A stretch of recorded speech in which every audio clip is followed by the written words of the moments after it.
A lot of people ask me, what's the best advice to someone who wants to be a director? And the answer I give is very simple. Be a director. Pick up a camera, shoot something, no matter how small, no matter how cheesy, no matter whether your friends and your sister star in it, put your name on it as director. Now you're a director.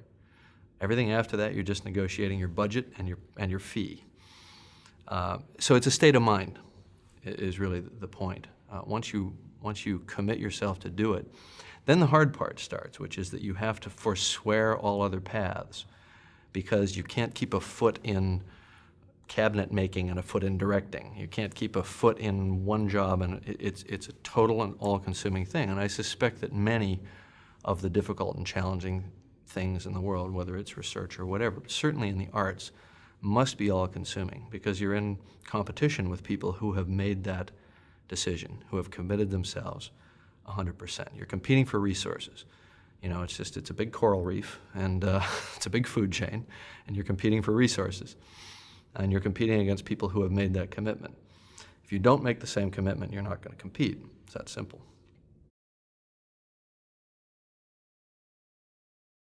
You never really get an opportunity. You take an opportunity.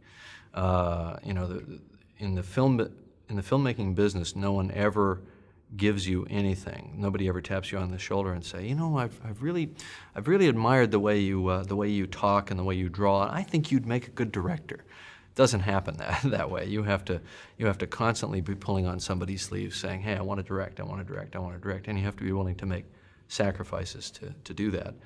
The mistake a lot of people, I think, make in Hollywood is that they think, well, I'll get to the top of my field as a whatever, editor, production designer, writer, and then I'll just move laterally into directing, and I'll be more respected, and I'll have more power. It doesn't work that way, because you drop right to the bottom of the pack as a director. You have to work your way up in that. I'm not saying it's not done, but so the way I did it was I came in through production design, which is good because you're thinking visually, and you're very aware of the director's problems in trying to tell a story, and how the environment is a manifestation of the narrative in some way. And I sort of proved myself as a production designer in the scrappy, stay up all night for 15 days in a row kind of independent filmmaking that was done at Roger Corman's place. This was in the early '80s. And when they see that you have the creativity and the stamina, and that you basically understand filmmaking, it's not a ridiculous leap in that environment to say, I now want to try my hand. I want to direct. And I just basically went up to Roger one day and said, I'd like to direct second unit on the film that we were making at the time, which was a low-budget science fiction horror picture. And he gave me a camera and two or three people, and we started a little second unit, and the second unit basically became this steamroller that wound up shooting about a third of the picture, because they were falling way behind on first unit. So they'd give me the actors and say, well, do scene 28 and scene 42, and all of a sudden I was working with actors, and that was terrifying, because I hadn't really thought that part through yet, that in order to direct you have to work with actors.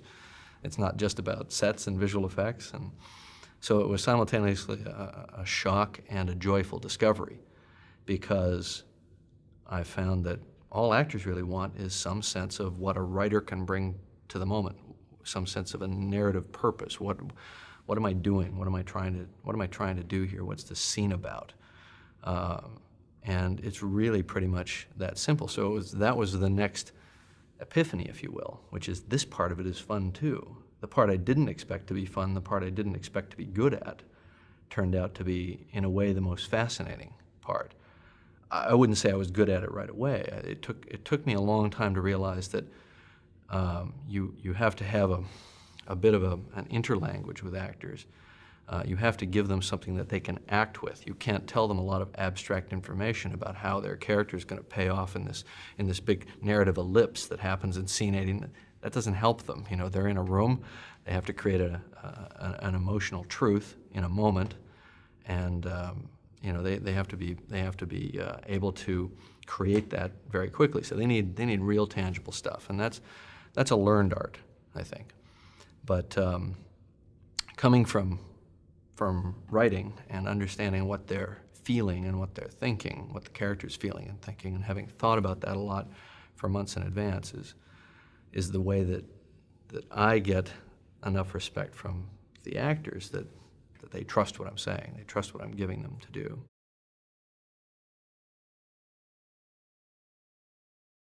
I was hired to direct a film called Piranha 2. I was hired by a very unscrupulous producer who worked out of Italy, and he put me with an Italian crew who spoke no English, even though I was assured that they would all speak English.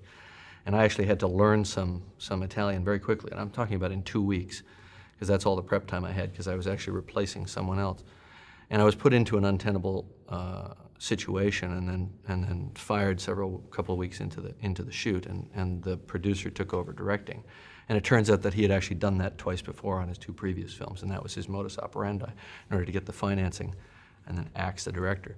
And in the course of throwing me off the movie, he never showed me a foot of the film that I had shot. He held on to the dailies. We were shooting in Jamaica, and I would shoot in Jamaica, the dailies would go to New York, be processed. He'd fly to New York and look at them and not send them back for me to see, so I wasn't even seeing my own film.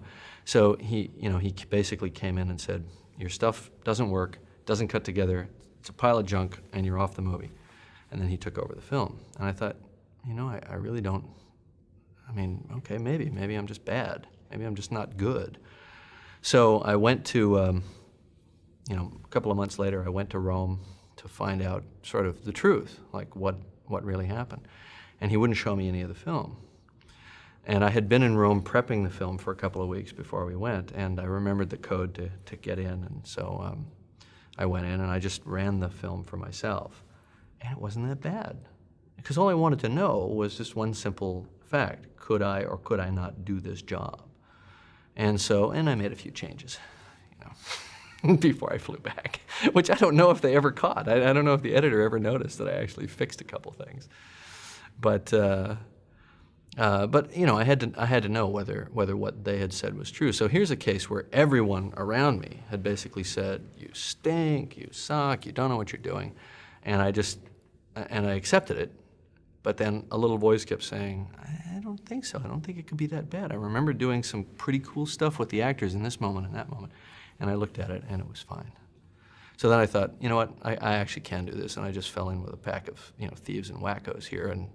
But I also realized that I was going to have to get busy and create my own thing, that nobody would hire me after that experience. Nobody would hire me and just put me on a film. I'd have to create my own thing and hang on tenaciously to that in order to be able to direct again. And that's why I wrote The Terminator, and I had many, many people trying to buy that script, but I wouldn't sell them. I wouldn't sell the script to them unless I went with it as the director. And of course, that was a turnoff for almost everybody. But we did find one low-budget producer who was willing to make the film, and that was John Daly at Hemdale, and that's how I got my real start.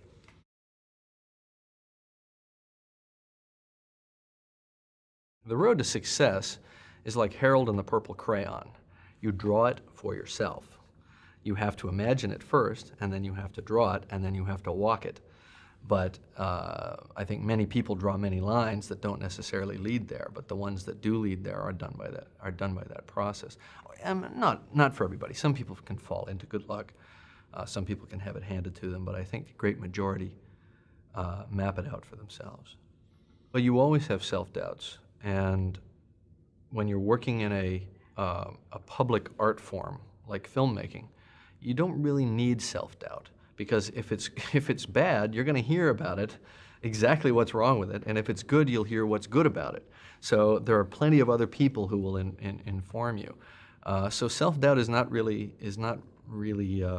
necessary. You can sort of just set that one aside, just drop it at the door. What you need is a lot of confidence to stand up to the slings and arrows, the barrage of negativity. Because what basically it boils down to is that we exist in a peer environment, and when we're sort of on the fringe or on the outside and we're trying to get in, all our peers are like us, and just a bunch of friends or people with similar interests, and none of them think you're special. They think they're special. So no one's going to give you encouragement, or very few people will give you encouragement. It's like that old adage, it's not enough to succeed, your friends must also fail. you know. So you're not going to get a lot of tremendous encouragement from your peer group, and you can't feed on that energy. You can actually support each other in very tangible ways, but I think that thing of, dude, you got it, you're going all the way, you're not going to hear that. And you're certainly going to face rejection after rejection. You're going to knock on a lot of doors, and you're going to have to prove yourself. But I think, I think you kind of know that going in. If you're going into the filmmaking process, I think you have to go in with your eyes open, that's what it's going to be like. And here's an interesting thing, that there's a tremendous temptation to do a workaround, or to do a moral or ethical workaround or shortcut in a lot of situations, because it's easier, and it's just, you're so needy to get those little breaks and so on. And I think a lot of people get sort of ethically short-circuited at that stage, and they never recover. Because I think a lot of people would say, well, I'll do what I have to do now, but then later I'll be good. It doesn't work that way. You are who you are. And fortunately I've managed to get where I am with the occasional burglary aside, without having to really hurt anybody or go against my word. I think ultimately your word becomes the most important thing that you have. It's the most important currency that you have. Having a successful film is very important currency as well, but in the long run, your word is the most important thing. And if you say you're going to do something, you have to do it. And I think that's what saw me through on Titanic. Titanic was in some ways the roughest project that I've ever been involved with.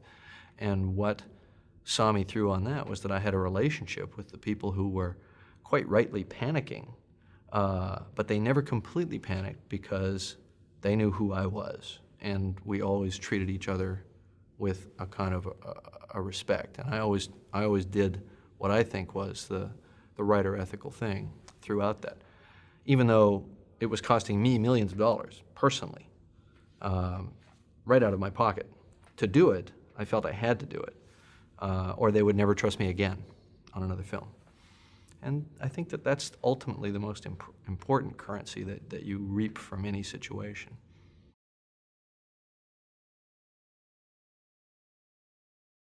Pretty much every day. But the thing is that when you're in a leadership position, you can never, ever manifest that. You can never manifest the panic that you feel inside. And Titanic was a situation where I felt, I think, pretty much like the officer felt on the bridge of the ship. I could see the iceberg coming far away. But as hard as I turned that wheel, there was just too much mass, too much inertia, and there was nothing I could do. But I still had to play it through. There was no way to get off.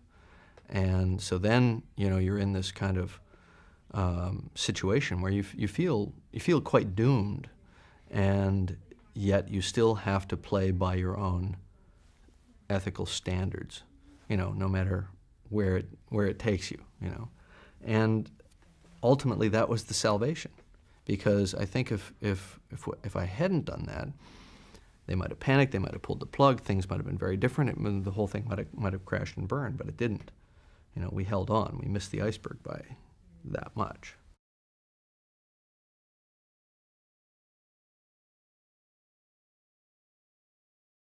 Well, Titanic was conceived as a love story, and if I could have done it without one visual effect, I would have been more than happy to do that. The fact is that, the ship hasn't existed since 1912, at least not at the surface. So we had to create it somehow. I visualized making a lot of big sets and so on, and keeping the visual effects to a minimum. But it turned out that obviously it was a big visual effects show before we were all said and done. But that wasn't really my motivation to make the film, and I don't think that should ever be the motivation to make a film. That it should be a means to an end. Certainly there's an aspect of me that likes big challenges, big stuff, whether it's big physical construction or visual effects or whatever. I think that's what I do best, and I think there are other people that work at a much more intimate level and do that solely that are better at that, But I think that it was definitely a goal of Titanic to integrate a very personal, very emotional, and very intimate filmmaking style with spectacle, and try to make that not be kind of chocolate syrup on a cheeseburger, make it somehow work together. I think the spectacle got people's attention, got them to the theaters, and then the emotional, cathartic experience of watching the film is what made the film work. And I think also, the spectacle served it, but was not the defining factor in its success. Once again, I think it's a question of balance. It's sort of like looking at a painting and saying what part of the painting is the part that makes you like it. It's sort of all of it, and it's all of it working together that makes you like the painting.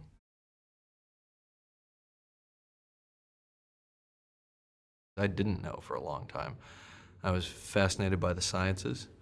When I was a kid, I used to spend all my time out collecting pond water and looking at it through my microscope and trying to identify the various protozoa, or I'd be looking through a telescope trying to find the great nebula in Orion or whatever. My brain was going in all these different directions.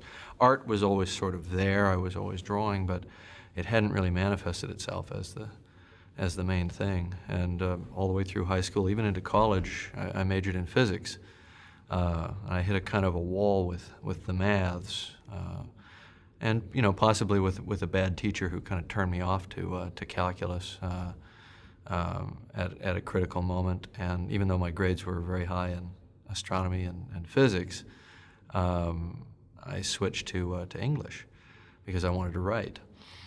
So it was sort of going in two different directions. It was a long time. It was about, I would say I was 25 or 26 before I really settled in and said, this is it, this is the decision, I'm going to work in film in some capacity. And what finally attracted me to film in such a definitive way was it was the only place I could reconcile the need to tell stories and to work in a visual art medium and the desire to understand things at a technological level, and my fascination with engineering and technology. It's one of the few media that are so dependent on technology. So it was a way to fuse those interests.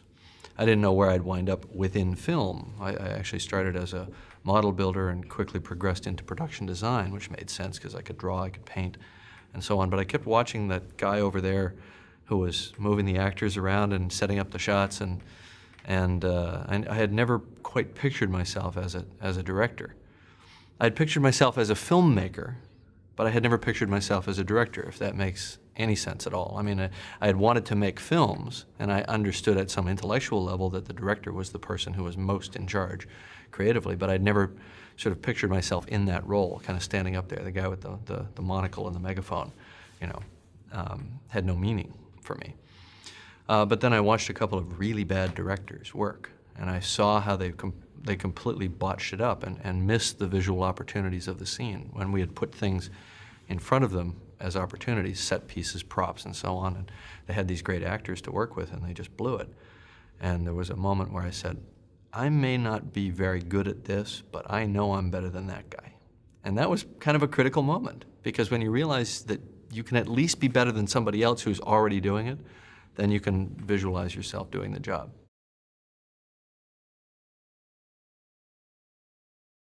There were several light bulbs at several different times, and the first one was when I saw 2001: A Space Odyssey for the first time. And the light bulb there was, a movie can be more than just telling a story. It can be a piece of art. It can be something that has a profound impact on your imagination, on your appreciation of how music works with the images and so on. It sort of just blew the doors off the whole thing for me, and at the age of 14, and I started thinking about film in a completely different way and got fascinated by it. It's also, to my knowledge, one of the first films that really had a definitive making of book. It was such a fascinating film that they actually they made a book about the making of 2001. It's the first one that I knew of that was available, and I read it from cover to cover 18 times and didn't understand half of it until many years later. But it started a process of projecting myself into the idea of actually creating images using these high-tech means. Of course, I did all my low-tech analogs of those means, by buying models and gluing them on pieces of glass and moving them around. But it was good training to think spatially and to think, in terms of storyboarding and so on. So I was already a filmmaker, but I hadn't really realized it yet. And then ironically, that was happening in Canada, thousands of miles from Hollywood, and we subsequently moved at the age of 17 for me to Los Angeles, which is very close to, you know, the black hole of Hollywood itself. And yet at that point, I sort of said, well, I don't know if I can get there from here. I don't know if, you know, who am I to say that I could be a filmmaker? It didn't make any sense. So I abandoned it for grown-up things, and I decided to be a scientist. And it wasn't until, you know, many years later that I realized that this is really where my heart lay, you know. And then the next light bulb was really just the one that says, just do it. Just pick up a camera and start shooting something. Don't wait to be asked, because nobody's going to ask you. And don't wait for the perfect conditions, because they'll never be perfect. It's a little bit like having a child. If you wait until the right time to have a child, you'll die childless. And I think filmmaking is very much the same thing. You just have to take the plunge and just start shooting something. Even if it's bad, you can always hide it, but you will have learned something, you know.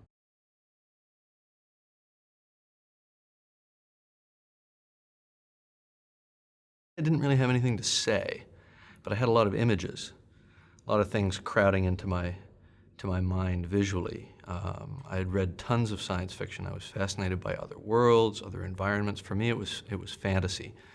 It was not fantasy in the sense of pure escapism.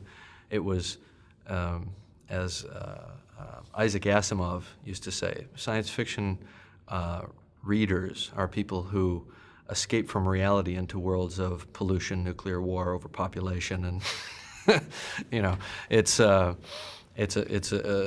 way of modeling the future or the present through the future. So, you know, growing up in the '60s, coming to my kind of intellectual awakening in high school at a time when the world was in complete chaos between the war in Vietnam and civil rights and all of the upheavals, all the social upheavals, you know, free love, you know, everything that was happening in the late '60s. It gave one an interesting perspective, being a science fiction fan and looking at a world that was coming apart and thinking in very apocalyptic terms about that world. And I've never lost that sort of almost a fascination with apocalyptic themes, and Titanic is just another manifestation of that, because for me, that film was just a microcosm for the way the world ends. However it ends, we don't know, but if it ends by the human hand, it'll end in the way that Titanic ended, which is through some casual, simple carelessness. So, you know, being a child of the '60s in that way, I think very much influenced the way I looked at what could be done with film. It was also a very interesting time in filmmaking, the history of filmmaking, because it was the time when the paradigm of studio film production was completely deconstructed, and the independent films emerged, and all of a sudden the filmmaking world was turned on its head, and a film called Easy Rider came out that was made for $40,000 and made more money than any other film of that year, including all of the big studio films. And so the big smokestack industry of Hollywood was suddenly threatened from within by these auteurs, these punks, these young, you know, George Lucases and Martin Scorseses. And, you know, so it was a fascinating time, and that's the time at which I came into my awareness of what film was and what film could be. So I was definitely informed by that. But I would say I didn't really have anything to say yet. You know, I just had a lot of images and ideas, but I hadn't you know, found my themes. It took time for that to happen. It took another few years.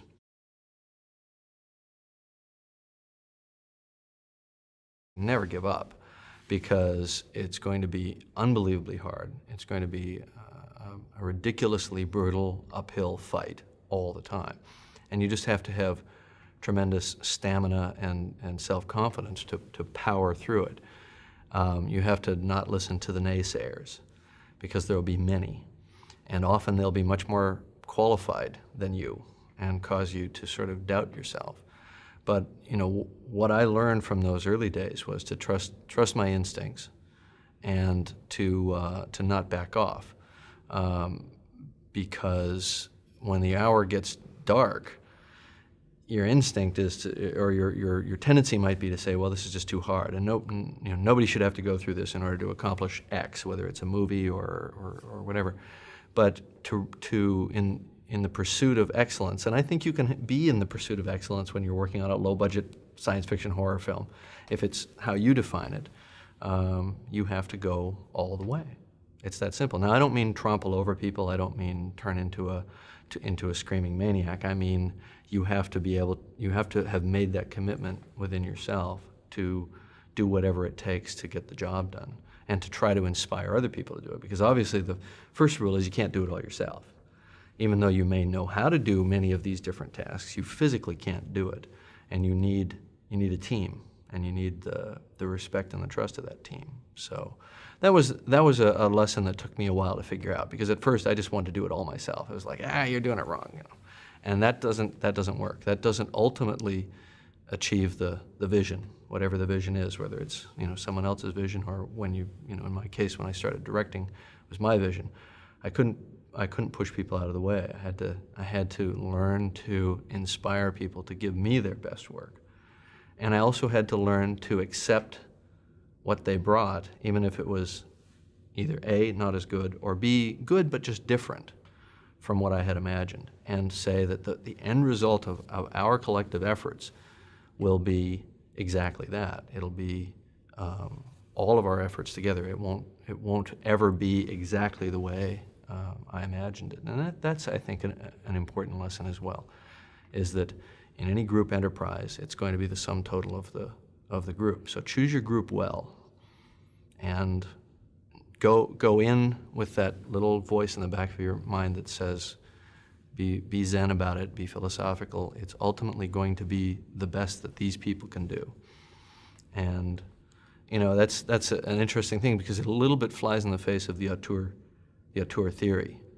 And I was sort of raised aesthetically on that auteur theory, and looking at, the much vaunted Hitchcock films that were planned down to every frame and every molecule through storyboarding, and it all, flowed from the forehead of Zeus. It's not that way. You're a band leader. When you're doing your job best, you're a band leader. It's tough, and I'm still learning it, but I've learned it well enough, I think, to do some of my best work as a result of that lesson. By inspiring the actors on Titanic, and in fact everyone on that film, the production designers, the people that were, there were several thousand people working on that film, by somehow inspiring them to do their very, very best. They brought me, I think, all of the elements, all of the moments that eventually became that film. I couldn't have done it all myself. Couldn't have done a fraction of it,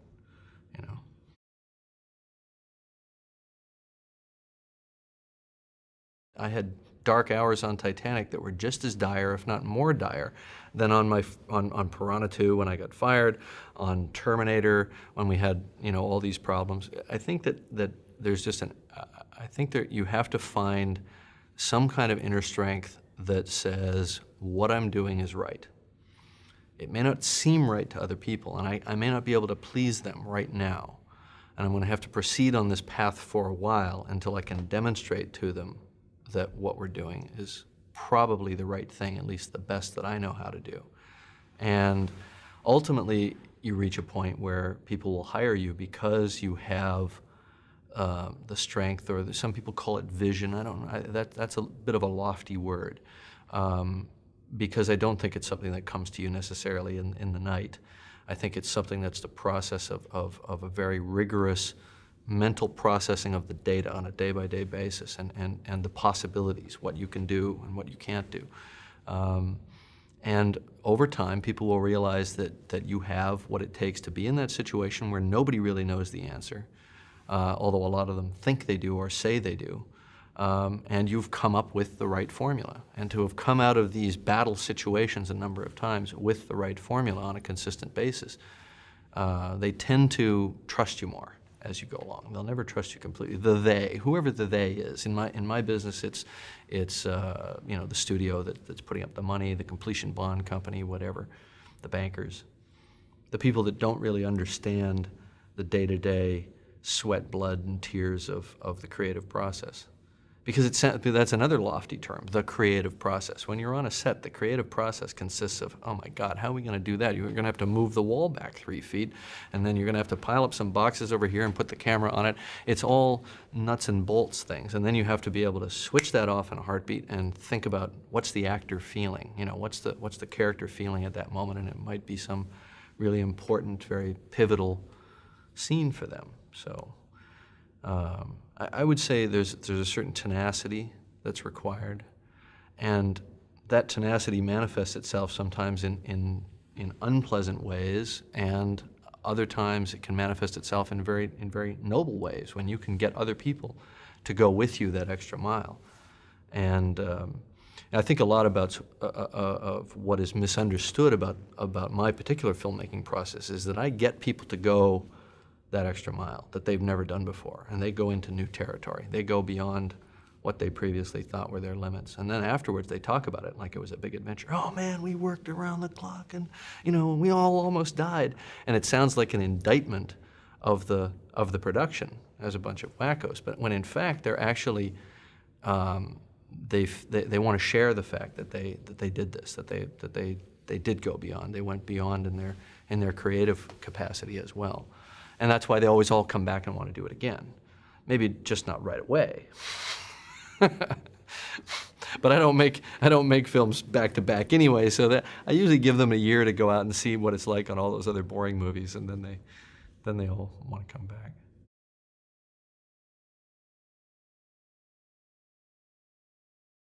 I lived in a small town. It was 2,000 people in Canada. Little river that went through it. We swam in a lot of water around. Niagara Falls was about 4 or 5 miles away, the Niagara Falls.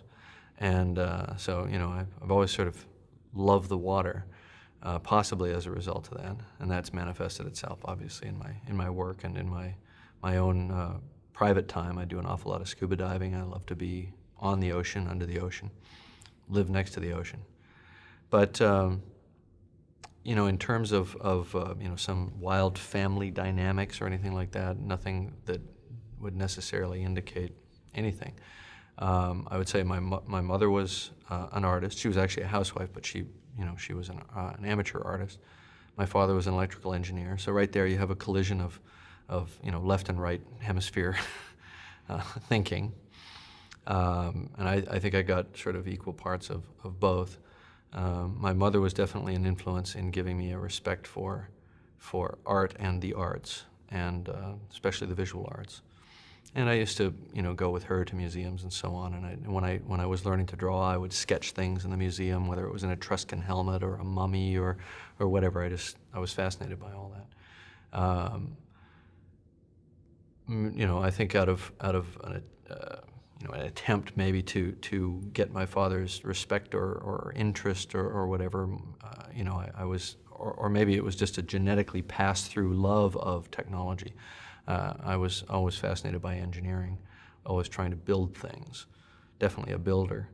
And sometimes being a builder can put you in a leadership position when you're a kid, because then it's like, hey, let's build a go-kart. Well, you go get the wheels and you get this, and pretty soon you're at the center of a project. I think that certain things must just be genetic, because I look back at who I was at 10 years old or 9 years old, and I'm the same person now. In essence, wanting to build things and wanting to get a lot of people together and do some grandiose thing, whether it was build a fort or a tree house or an airplane. Once we built an airplane, not intending it to fly, just hang from a tree, but that sort of thing. And I realize I'm just doing the same thing now, just getting a bunch of kids to help me build a fort, except that now it takes $100 million, and the kids are all my age. Yes, good student, mostly because of curiosity.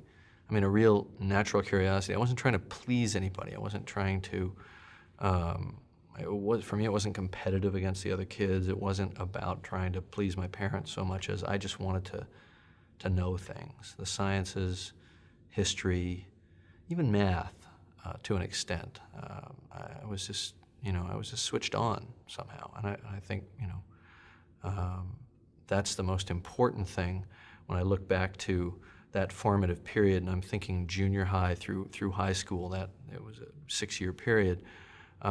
It was curiosity, and I spent all my free time in the town library, and I read an awful lot of science fiction, and the sort of the line between reality and fantasy blurred. I was as interested in the reality of biology as I was in reading science fiction stories about, genetic mutations and post-nuclear war environments and distant, interstellar travel and meeting alien races and all that sort of thing. I read so voraciously. It was tonnage. I rode a school bus to school for an hour each way each day in high school. Because they put me in a program, an academic program that could only be serviced by this high school that was much further away. So I had 2 hours a day on the bus, and I tried to read a book a day. And usually it averaged a book every other day. But if I got really interested in something, it was propped up behind my math book or my science book, all during the day in class. So it was really more by authors. It would have been Arthur Clarke and A.E. Van Vogt, all the kind of the mainstream old guard of science fiction at that time. And then in the latter years of high school, then you get into the newer guys at that time, Harlan Ellison, Larry Niven, people like that. But it was pretty much a steady diet of science fiction.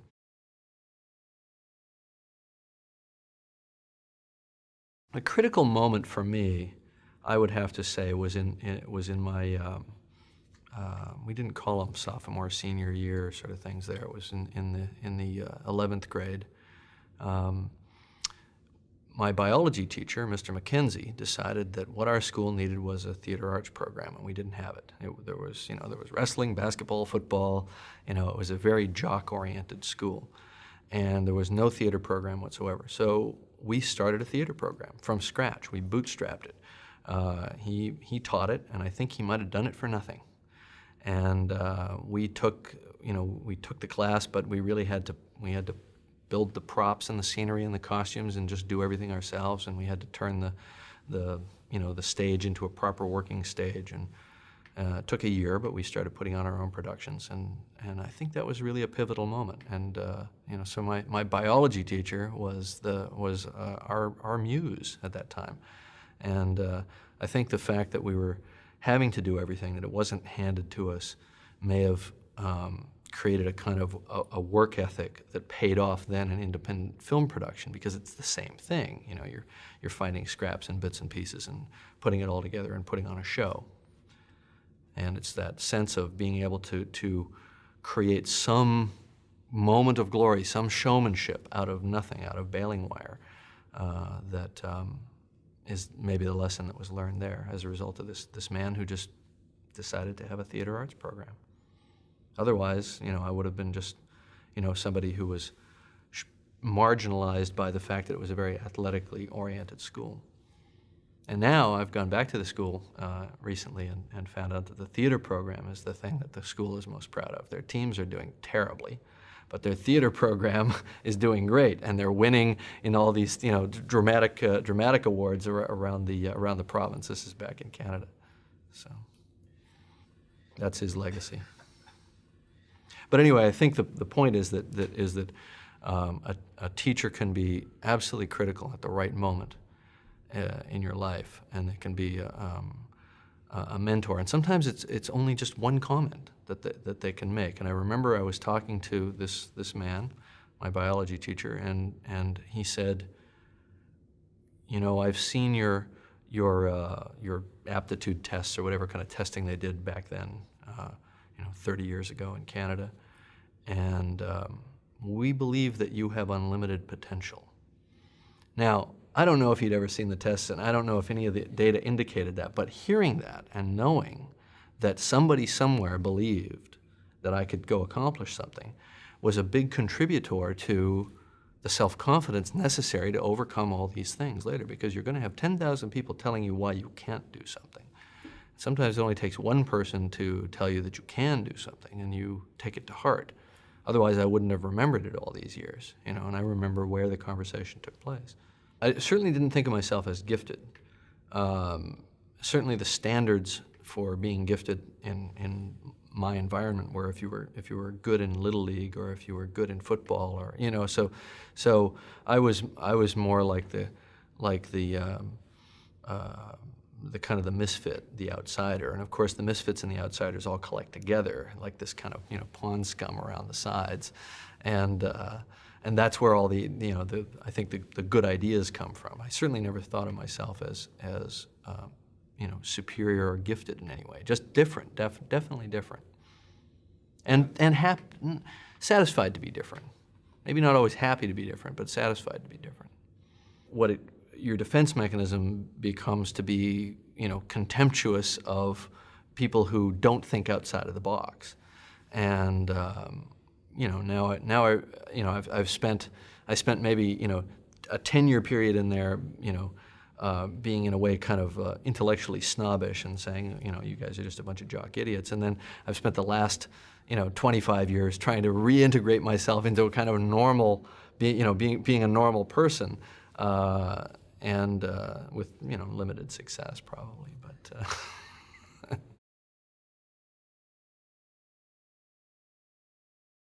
I would say that my father was completely unsupportive in any way, shape, or form, and was really sort of just sharpening his knives, waiting for me to fail so that he could say, aha, I was right, you should have gone into engineering. And it was always this sort of attitude of, well, you know, one of these days you'll get a real job and this film thing, you know, will pass as a fad. And so there was zero support there. And I actually think that it made me angry enough that I had to succeed. I think if I had a soft, rosy, supportive kind of, it's good if you do it, but if it doesn't work out sort of thing, it would have been different. But it kind of made me mad. And I had to prove that I was right, that this was the right thing to be doing. And I think it made me mad enough to get good, you know. My mother, of course, at an earlier time was very supportive of the art and you know, the visual aspect of it. So it was an interesting kind of dynamic there that probably actually served me in the long run, although it's hard to see it at the time. It was certainly difficult financially, but you know, you learn to survive. You learn to prioritize, and you learn, I think, also that if you're going to do something, you have to do it all the way, and you have to just put it before all other things.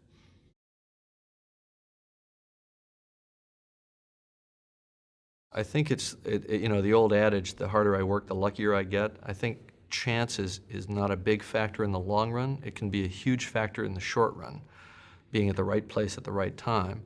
But certainly the critical factor, even with that chance, is being able to recognize a true opportunity and seize it the moment it presents itself, and not wait and overthink it because it will pass, you know.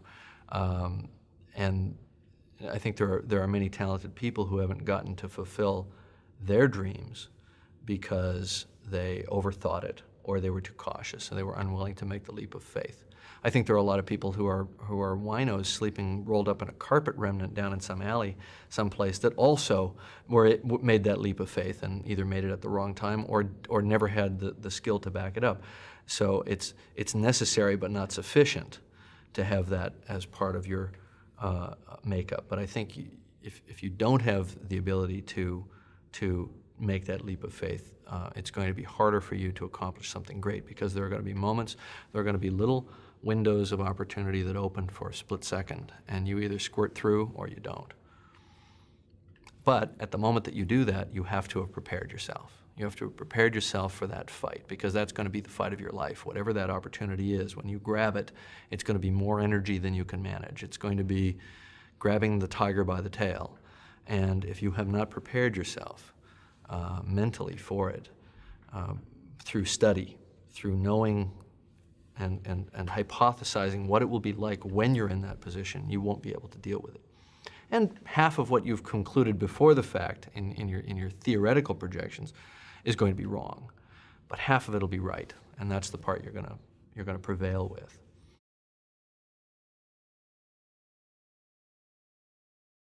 The films that influenced me were so disparate that there's almost no pattern. Stanley Kubrick was an influence because I loved 2001: A Space Odyssey, and the more I learned about him and his methodology, the more I realized what a rigorous.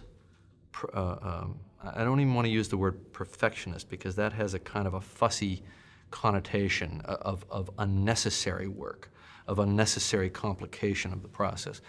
I think that his process was everything he did was necessary, but it was a rigorous intellectual exercise for him, and I was inspired by that. I've since come to learn that for myself it doesn't work that well, that there has to be some chaos, there has to be some looseness, so that the actors are given the opportunities that they need to give you their best. And that you have to not have preconceived it in such crystallinely perfect form that you don't leave the door open for the magic. Because the magic doesn't come from within the director's mind, it comes from within the hearts of the actors, I believe. And so you just have to be there to kind of seize it at the right moment. But that was definitely an influence, and an important influence. Then the films, it was all the films that I saw in my last 2 years of high school. Those are the films that and maybe my first year of college. Those are the films that still burn very vividly for me. And they were everything from Woodstock to Catch-22 to Easy Rider to The Graduate. You know, it was such an amazing time. I mean, up through, let's say, The Godfather. You know, it was just such an amazing time in film production. Bonnie and Clyde, you know, just an amazing time, very eclectic and just breaking all the rules. Star Wars was very interesting because that was probably the film that galvanized me to get off my butt and go be a filmmaker. And the way it worked for me was that you know, I was an artist, I was fascinated by space, I was always painting spaceships and living in this world of these whizzing, you know, dynamic space battles and all that sort of thing. And I used to play, you know, we used to play Battleship when we were in class, where, you know, we'd just send coordinates to each other by notes and try to blow. Well, we turned it into Space Battleship, and we'd draw these elaborate spaceships and try to blow each other up. You know, that was, you know, my senior year in high school. So, you know, I was living in a Star Wars world in my mind, and all of a sudden I saw this film, and it was like somebody had reached into my hindbrain and yanked out a lot of stuff that was in there, and I was seeing it on the screen, realized. And not to take anything away from George's creation, because it's obviously a phenomenal milestone, but my reaction to it was not, oh, wow, that's cool, I want to see more. It was, oh, wow, I better get off my butt because somebody's doing this stuff, and it, you know, and they're beating me to it. That was my reaction. So, you know, I basically quit my job and started, you know, doing a little film with visual effects, and sucked my friends into that vortex, and we all quit our jobs, and fortunately we've all managed to successfully transition into filmmaking of that little group of 4 people.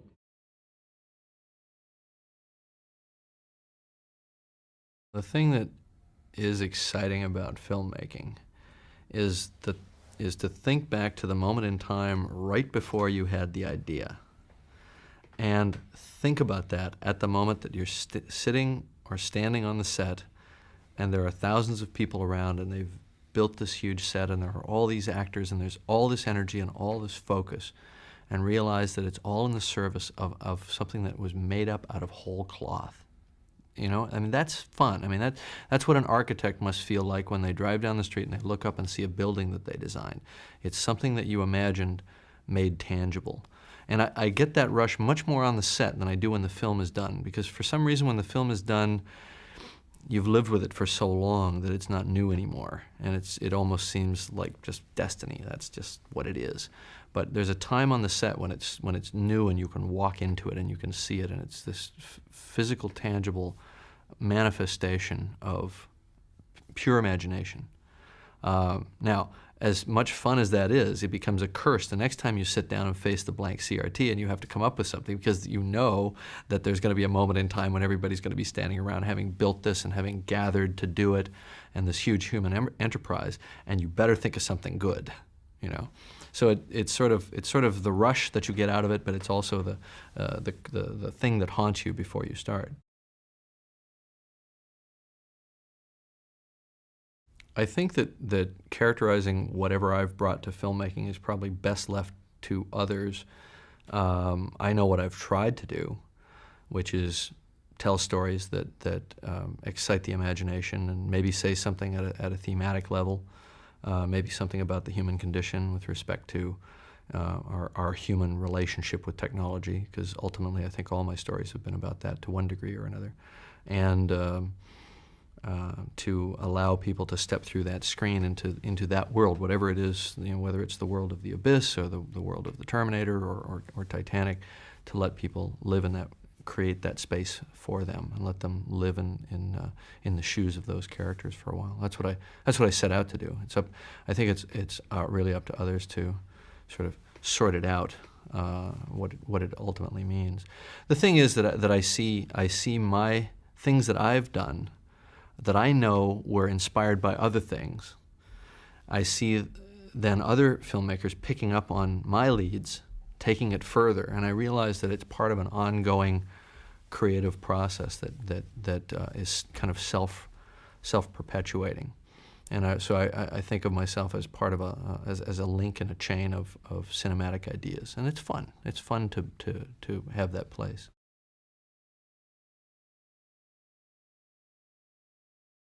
Ultimately, the frontiers of filmmaking have never changed. I mean, I think they change in the specifics of the technology and the technique.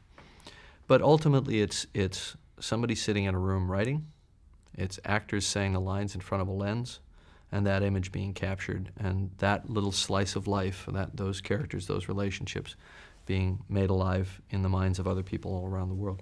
I don't think that is fundamentally going to change indefinitely. I think the specifics are going to probably change a lot.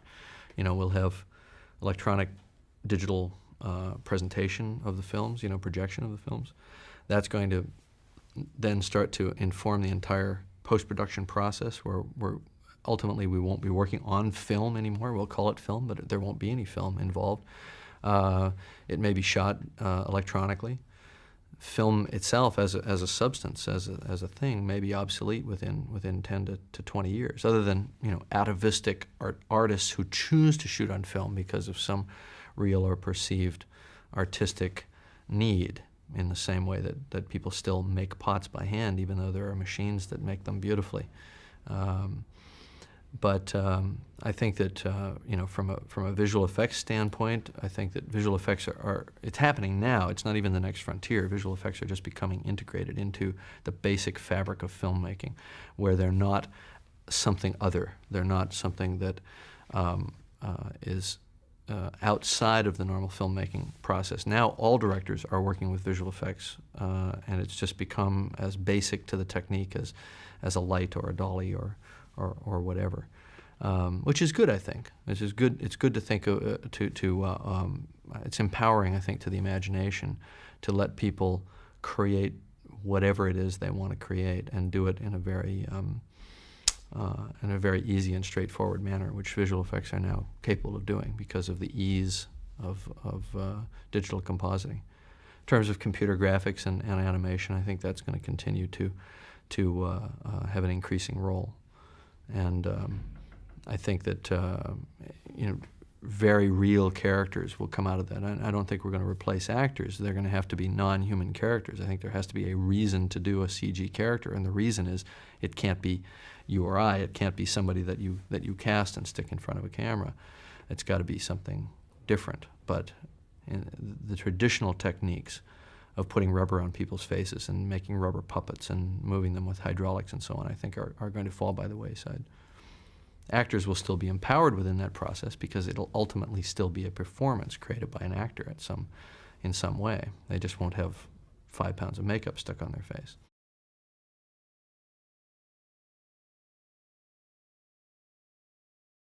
There are many things that I'd love to do. There are still a lot of stories that I want to tell.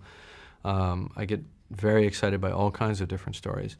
I'd love to do a film with a scientist as a main character, and really try to communicate to people the passion of science, because our culture thinks science is kind of unhip.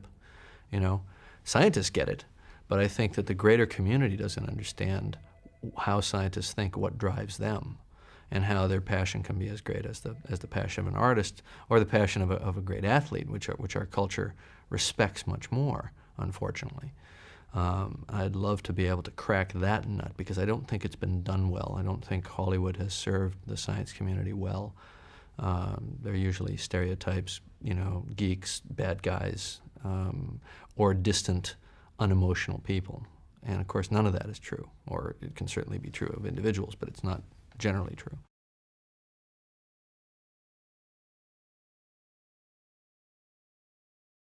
I used to think that the great films that I saw, the great works of art, were just something that somebody imagined in every detail and then went and did.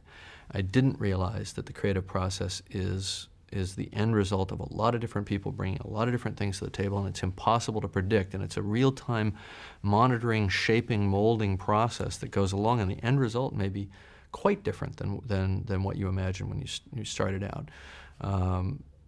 But that's how it works. That's what it is. In terms of achievement, you know, I'm at an interesting point right now, because just having done this film, it's definitely a high watermark, and I have to evaluate what that means. Do I let the success of that overpower my artistic instincts? You know, because there's a lot of things I want to do, and some of them I know for certain are going to be disappointments to people who think that you know, I'm going to come out and try to kick Titanic's butt, because it might be some little intimate thing, or it might be something that's a little off center. And I think that what I find, interestingly enough, is that sometimes success brings with it a tremendous amount of scrutiny and anticipation of what's going to happen next, and that's not a good thing necessarily. That you want to have the freedom to just react instinctively as an artist, and not second guess yourself.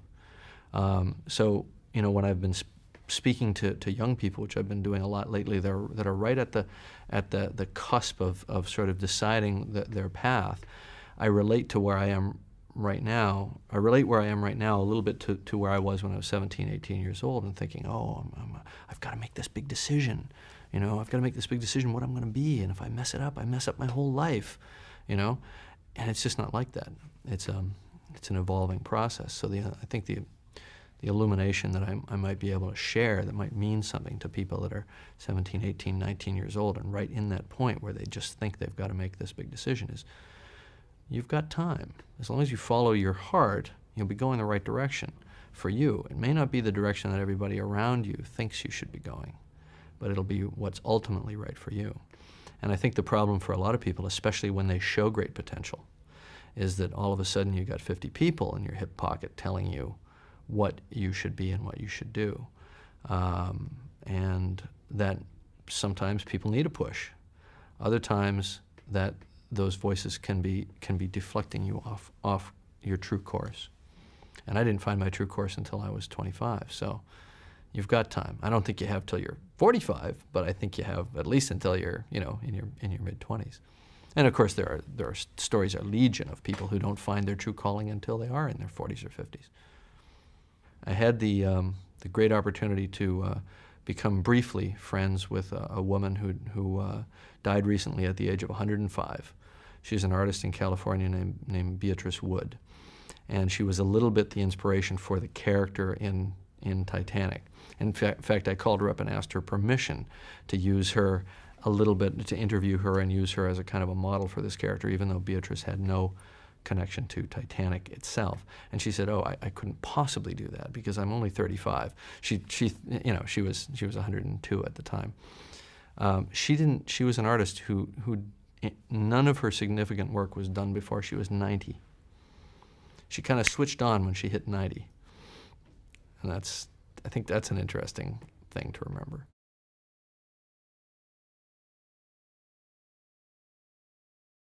what people call obsession or passion, for me, is just a work ethic. And I think it comes a little bit from an insecurity that I'm not good enough, that I have to, that there are other people out there that I admire, that I grew up admiring, that are still, that are still making movies, and those movies are great. And I've got to compete with these guys and these women, and have I thought of everything? Have I thought of every detail? Is this the best the scene can be? So that it comes a little bit from a healthy insecurity, the healthy insecurity that makes you better as an artist. And just from a kind of gonzo intensity, it's just, I just like to do it full bore. For me, it's not about being comfortable. I want to be in there. I want to help the guys move the dolly. I'm at my best when I'm neck deep in ice water, trying to work out how we're going to, keep the lights turned on when the water hits the bulbs. The more the challenge is, the more I enjoy it, and the more I can lead other people into these situations where they all think they're going to die, the more fun I'm having. So needless to say, we have a few washouts. We have a few people that don't like my version of day camp. But I would say that 80 or 90% of them feel like they've been through something. They've done the best that they've done in their professional careers, and they're usually pretty eager to re-up for another one.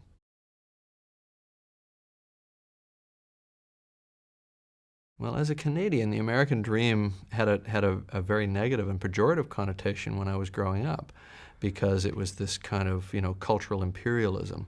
I grew up in a border town on the other side of the border in Niagara Falls, Canada, and but since I moved to the United States at the age of 17, I actually feel very much like I'm probably, in my basic genetic nature, much more American than Canadian, because I really believe in a lot of the, I believe strongly in a lot of the traditional values of this country in terms of respecting individuals' rights, the rights to the freedom of speech, and a lot of the things that are in the basic fabric of this country. And I think that Americans and Canadians, even to a large extent, they come from frontiersman stock.